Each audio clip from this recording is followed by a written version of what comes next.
Sem dúvida, os egípcios da antiguidade não deixam de fascinar os homens de agora. Era uma civilização avançada, digamos mesmo que pode ser descrita como opulenta, e as construções que nos legaram, nomeadamente as pirâmides, incluem-se entre as 7 maravilhas antigas da humanidade. Durante 2 milênios, mais concretamente entre 4.000 e 2.000 a.C., os egípcios usufruíram de condições únicas, irrigando e cultivando imensas cidades ao redor do Nilo, de onde destacaríamos Mênfis, Ábidos, Karnak ou Luxor. Localizada no nordeste do continente africano, entre a Núbia e a Líbia e o deserto da Arábia, a civilização egípcia, talvez pelo fato de grande parte da sua existência ter sido gerida mediante a união em um só reino, prosperou. O faraó, seu líder máximo, também conhecido por Deus e rei, posto que encarnava em si mesmo uma dupla função, gerindo a vida social e política e por tal fato sendo o rei, mas igualmente representando, na terra, a divindade máxima adorada pelos egípcios.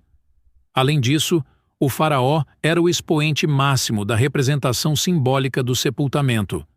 Seu túmulo era construído com todos os requintes e preparos, decorando-se o espaço a preceito e, além de o seu corpo ser mumificado por meio do espalhar de óleos e sais e posteriormente envolto em ligaduras de tecido bem apertadas, o mais curioso é que era preparado para a viagem ao outro mundo, carregando um grande número de bens pessoais. Os seus túmulos eram gigantescas pirâmides, algumas das quais, como bem sabemos, vieram a ser, muitos séculos depois, totalmente pilhadas. Aqui a separação entre poder real e religioso era bem mais tênue. Com o passar do tempo, a partir da V-dinastia, o faraó passou a ser não apenas a encarnação divina na terra, como o próprio filho de Rê Deus Solar. Era, sem dúvida, uma enorme vantagem em relação a toda uma realeza que se pretendia poderosa. Neste caso, nenhuma das suas decisões poderia ser discutida, visto ser uma divindade, como também a sua colocação no respectivo posto era inalterável ou inquestionável. Assim, podemos afirmar que a monarquia egípcia era baseada plenamente na doutrina religiosa. Por isso mesmo, François Dumas fala em teologia real, o que explica, de forma vincada, a união entre poder religioso e político que, no caso, andavam totalmente de mãos dadas. Sendo gerado pelo Deus Sol, o faraó tinha poderes ilimitados.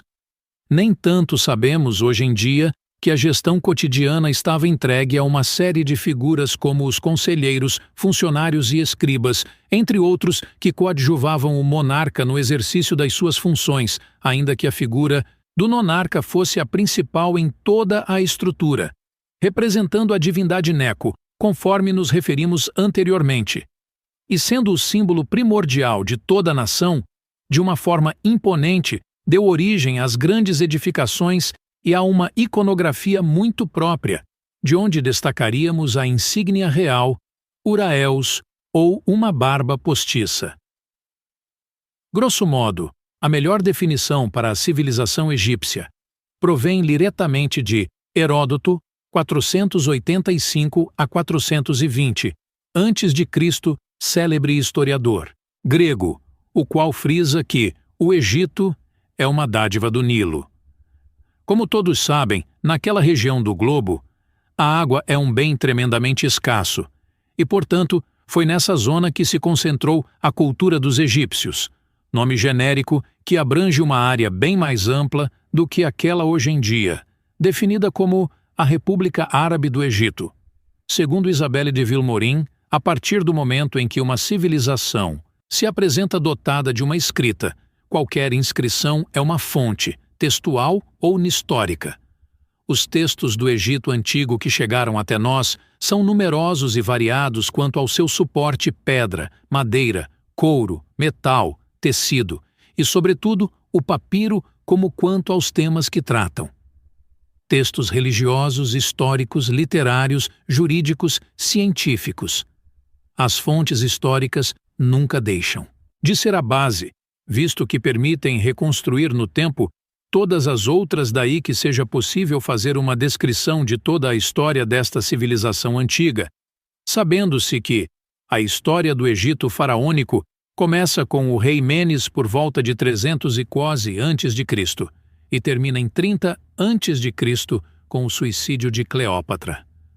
Múltiplos foram os regentes desta civilização, perante tão vasto espaço temporal de existência, de ser a base, visto que permitem reconstruir no tempo todas as outras, daí que seja possível fazer uma descrição de toda a história desta civilização antiga, sabendo-se que a história do Egito faraônico começa com o rei Menes por volta de 312 a.C.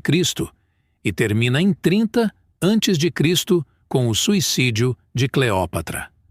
Múltiplos foram os regentes desta civilização, perante tão vasto espaço temporal de existência, registrando-se um total superior a 30 dinastias, divididas entre a época tinita, na fase inicial, as demais intermédias, passando por Baixo Império, Baixa Época ou Império Antigo, entre outras, e a mais recente, dita Ptolomaica.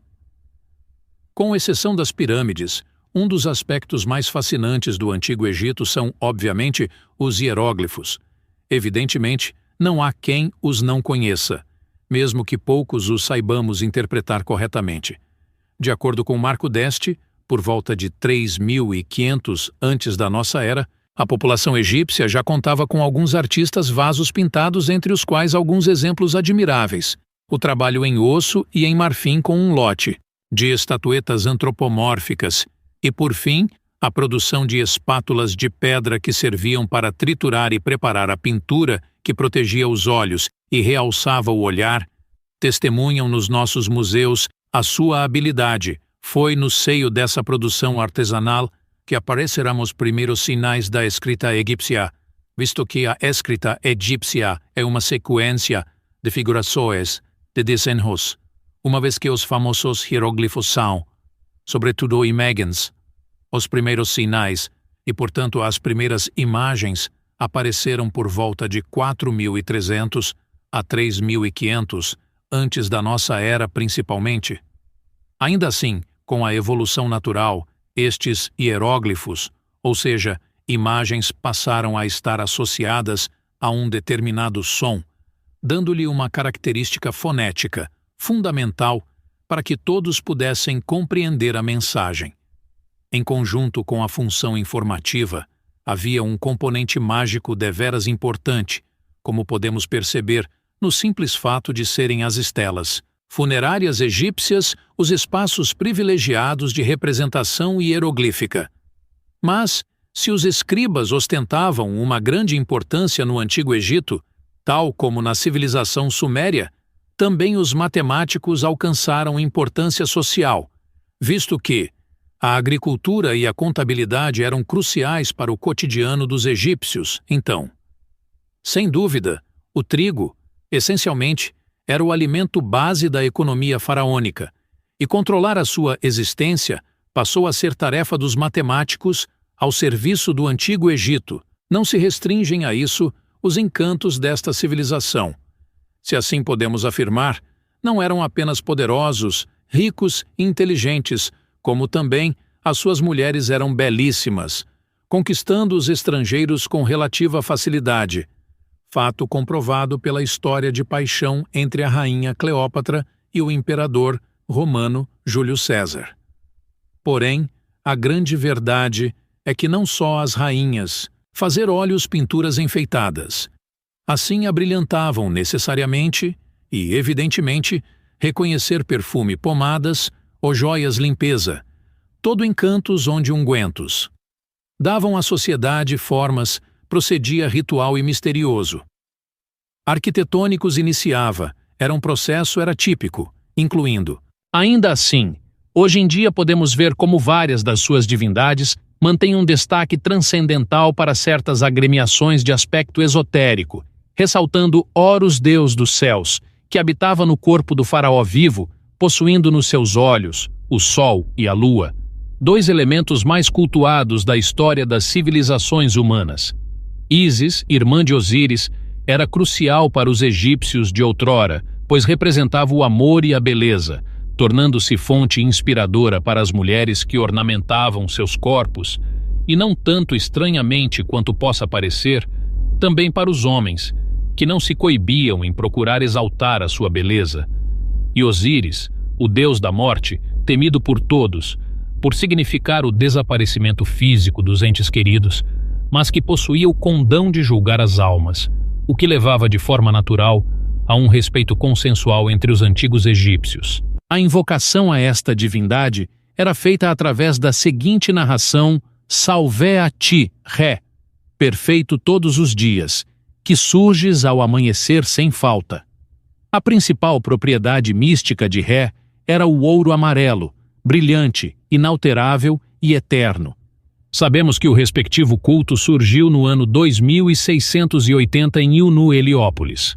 No que diz respeito à intersecção entre a mitologia e o reino animal, e convém salientar que os antigos egípcios possuíam o culto das divindades zoológicas, tanto o leão como o touro e o falcão são animais relacionados com o sol.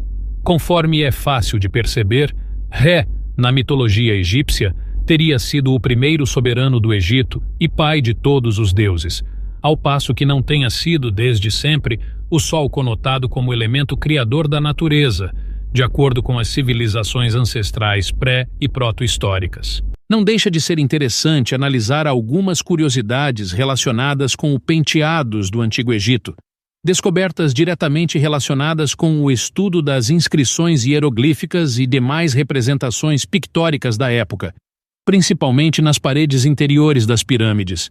Os trabalhadores agrícolas usavam cabelos curtos por questões de higiene, ao passo que as crianças usavam comprido, mas rasurado lateralmente. Já as parteiras, talvez como forma de darem a conhecer o seu momento, usavam o cabelo enrolado na parte posterior da cabeça. As carpideiras, responsáveis, a título profissional, por estarem presentes em funerais chorando nos enterros, usavam cabelo comprido, porém arrancando alguma parte junto à testa, de modo a possuir um aspecto ainda mais sofredor. Por último, refira-se que foi já na época de Akenaton que, pela primeira vez, a família real aparece com a cabeça rapada. Horus era também conhecido por Deus Falcão, encarnando-se em cada faraó que ascendia ao trono. Não deixa de ser curioso que, quando um falcão aparecia sobre flores de papiro, representava a vitória do Alto Egito sobre os habitantes do Delta, em uma rivalidade eterna que a união faraônica não fez esquecer. Outras curiosidades sobre o Antigo Egito. Nas gravuras, os estrangeiros aparecem sempre com cabelo riscado e barba.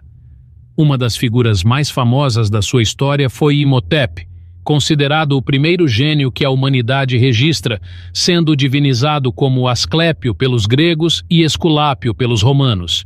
Tinha conhecimentos de medicina, arquitetura e astronomia, sendo responsável pela construção da primeira pirâmide conhecida, a de Saqqara.